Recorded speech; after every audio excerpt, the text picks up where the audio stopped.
What's up, everybody? It's Tanner here. I bought a GoPro Hero 6, yeah. 12 megapixels, 4K at 60 frames per second, and waterproof up to 33 feet. This thing is pretty sick. So this is actually my second GoPro Hero 6. The first one I had was screwing up, and I was snowboarding and it would like freeze up and die and the screen would go green.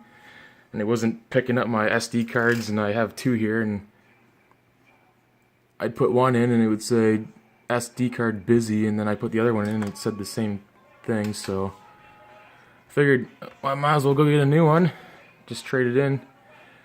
So this one's actually freshly sealed, so I'm going to unbox it for you guys right now. Without any further ado, let's dig into this thing. So all you do is you just rip this tab on the bottom, open up that, sorry, I'm trying to do this with one hand, and you rip her out like that. So look at that. So this case will just be empty after that. It's just a nice little piece of art now. Alright, so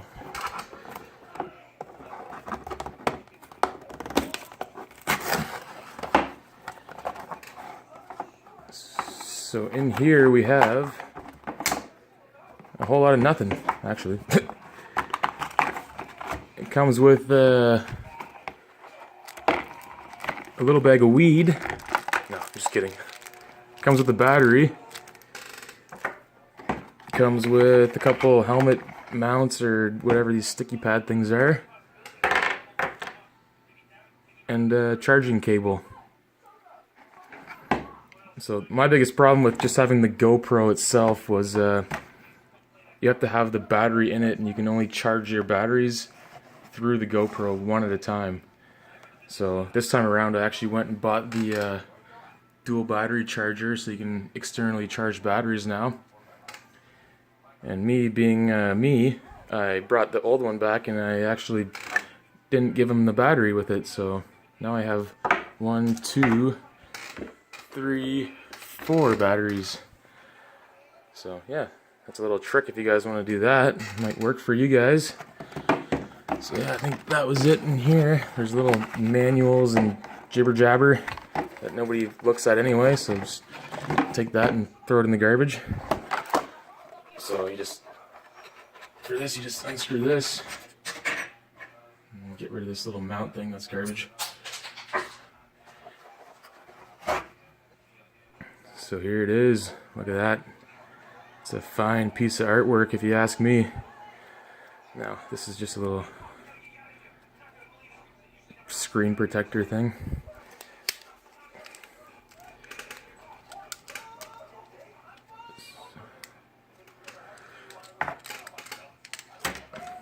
So look at that.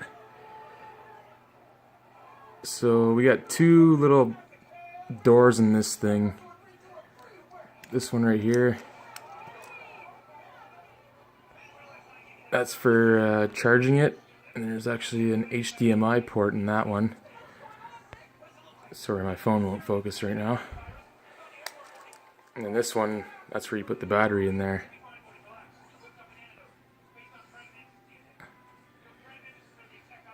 It seems pretty high quality in there. I mean, like, for the money, can't really ask for too much.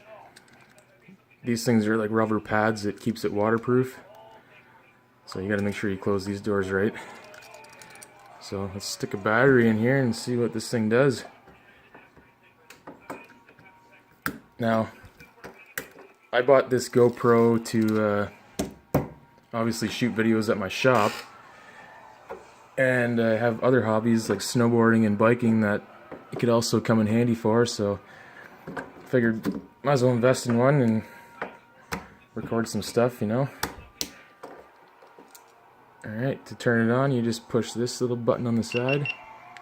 And it goes beep, beep, boop. Look at that, GoPro. So it's going to ask you to do all these setup things. So yeah, English. Yep, agree, blah blah blah, yep. GPS. Yeah, might as well turn it on. Blah blah blah. And it tells you a few little things that probably don't matter. You just press record, that's all I do. And yeah, there you go. So it's gonna want you to download this app. What's it called? It's called Quick Stories.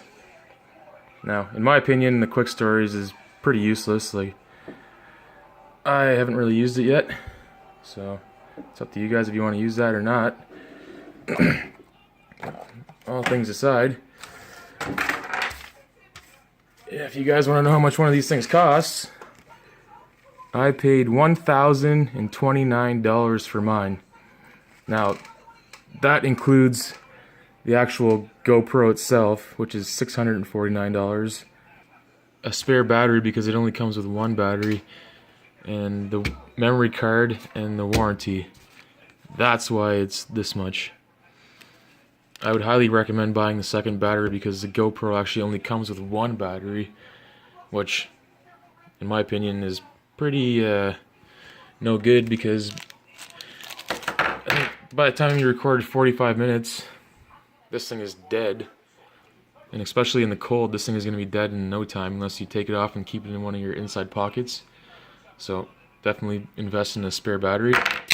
Sorry, hope you guys don't mind. I'm just going to drink some beer here.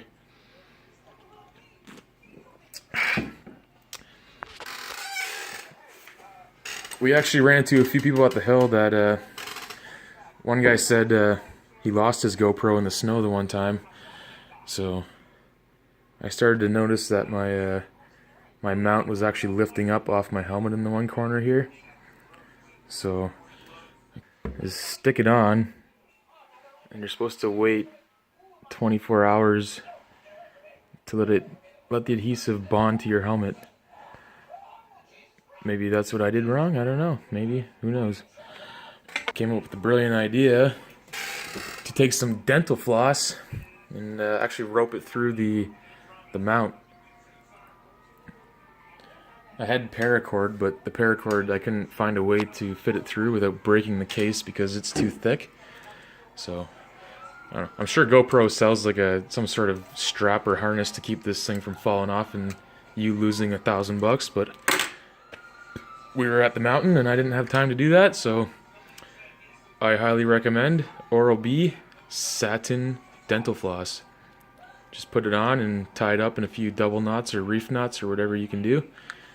I was a Boy Scout, so I know a few other knots that some of you might not know, but yeah, that's a cool little trick. Now, I'm actually shooting this video on my Samsung Galaxy S7 Edge, and it's a pretty good phone for recording videos and taking pictures, but obviously you're not going to mount it to the top of your helmet and zoom down a mountain with it on top of your helmet. So these are my two memory cards. This one right here is the Samsung 128 gig Evo Plus, and then this one right here is just your SanDisk 128 gigabyte regular micro SD card. Now the difference between these two is this one is going to accept your 4K video, so the price difference is actually pretty big. This one was $129 and this one I think is about 60 or 70 bucks. Obviously you can find them online for cheaper, but I'm sort of an impulse buyer, so I just bought them at the store the way you see them for full price. So yeah, I'm going to switch to the GoPro now, and I'm going to show you guys the difference between a $1,000 phone recording video and a $700 GoPro recording video. Alright, we're recording with the GoPro Hero 6 now. I'm shooting in 1080p at 60 frames per second in widescreen mode, so the picture will be a little different than my phone was, so just take that into perspective. But it's obviously a lot more of a crispy shot. People on YouTube actually say the sound on these ones isn't the best, but I don't really have a big problem with it. There's my bike, DaVinci Troy NX. It's my living room / man cave with my shag carpet.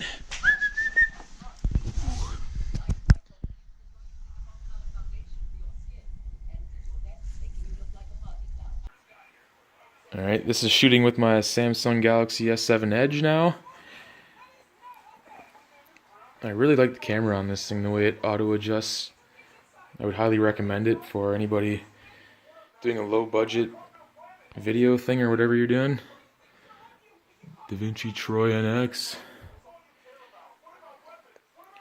My drum kit. And my shag carpet.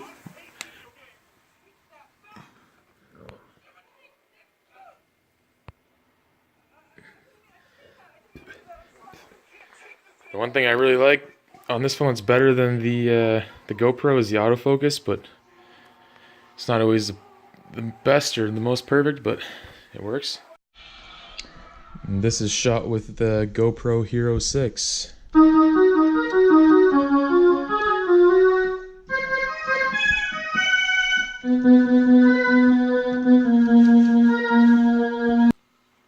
This is shot with my Samsung Galaxy S7 Edge. I'm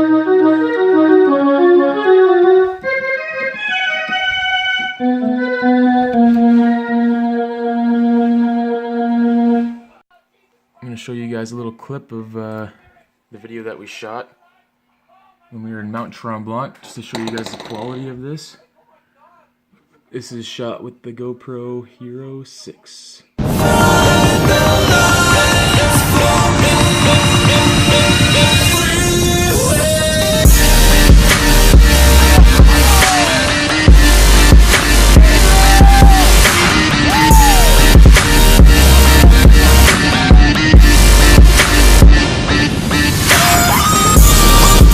So as you can see, it's pretty high quality, and that's only shot in 1080p also at I think 40 frames per second, so it gets better than that. So that's my review of the GoPro Hero 6. I hope you guys learned something new today. If you want to see more videos like this, click the old subscribe and like the video, and frickin' send it!